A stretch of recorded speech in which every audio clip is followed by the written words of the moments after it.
Parkong Peke, good morning po sa mga Parkong Peke. Siyempre, ngayon po ay Friday morning. So lahat po ng mga estudyante ko guys ay nasa eskwelahan na. So bali yung mama po nila ay sumuwi na po ng Marinduque. Tapos po si Terry sinama po kasi ang pasok pa po ay August 5. So bali mga Parkong Peke, ayan, nag-iisa-isa po ako dito sa bahay.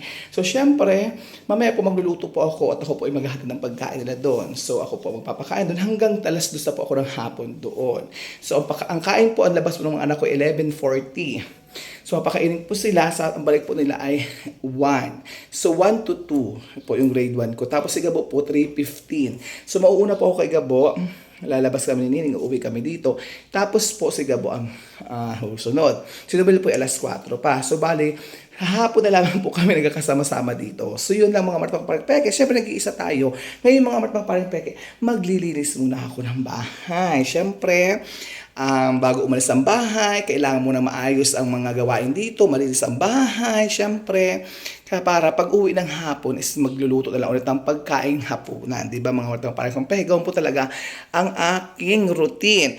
So starting on Monday po, magkakaroon na po ako muli ng tutor. So start na po ang aking tutoring ulit. So magiging busy lalo po ang buhay ng inyong Mari at Peke. Mari nyo at parin Peke po ninyo. So yun lang mga Parkong Peke. Ako po muna maglinis dyan po lang muna kayo. Bye! Yan, linis po tayo. So andito na ako guys. So, bali mga Parkong Peke, nakapagsaing na pala ako. Nakasaing na ako kanina. Habang ako guys ay naguhugas ng mga pinggan, naglilinis sa lababo, nagsalang na ako ng sinaing para ulam na lang guys yung lulutuin ko. Pagkatapos ko po, maglinis dito. Kaya yung mga Parkong Peke, nag-iisa ako dito. So, dito na ako sa sala. Nagmamap na po ako. Hindi ko na po binidyo yung kung ano po yung mga proseso pa kanina. Basta nagmamap na ako guys, di ba? Ito ang buhay, ito ang lifestyle ng lola mo araw-araw, guys. Diyos ko. Tapos kahapon po, pagkarating ko pala guys kahapon, galing school din, ako guys ay naglaban, nagpaikot ako. Ngayon mamaya po, hapon, pagkarating po ng aking mga anak, lahat ko ng uniform nila ibababad ko para bukas po ay lalaban na lang, kukusutin. Tapos ngayon ba may hapon guys, pagkarating ko, pagpapaikot ulit po ako guys. Tapos ibababad ko na rin po guys ang mga puti. Yan. So mahirap. Mahirap guys, puro puti. Ang dami.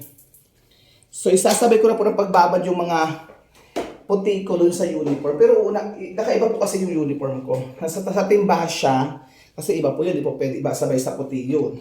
Kasi yung pagbababad ko po ng puti, may sunrocks, may chlorine po baga, ay may bawal yung uniform doon. So, bukas po, na umaga, unang lalaban ko ang mga uniform, kasi Sabado, tapos Linggo, matutuyo na siya. Ipaplansyahin ko na po siya sa Linggo ng hapon. Di ba mga Parkong Peke? Hirap. So yun lang mga Parkong Peke. Ako muna po ay maglilinis sa terrace. Bye-bye for now. Gawin tagang buhay ating Marin Peke. Bye-bye. Mga Parkong Peke, andito na po ako sa bahay. So, karating ko lang. So, bumili na po ako ng isda. So, gagawin ko lang ng sarsyado. So, balik kami lang po 3 lang. Wala po namin tanghali kasi yung akin po saan kumili po ay yung po ay binilhan ko na po ng pagkain nyo. Pinigyan ko na po pala ng pambili ng pagkain parang halian niya. So, balik ito mga Parkong Peke, nilinis ko na siya.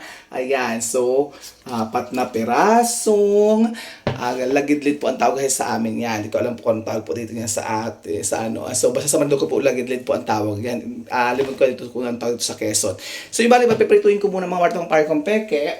And then, nilakas-lakas natin muna itong ano. And then, sasarsyado natin after. So, yun ang mga Parkong Peke.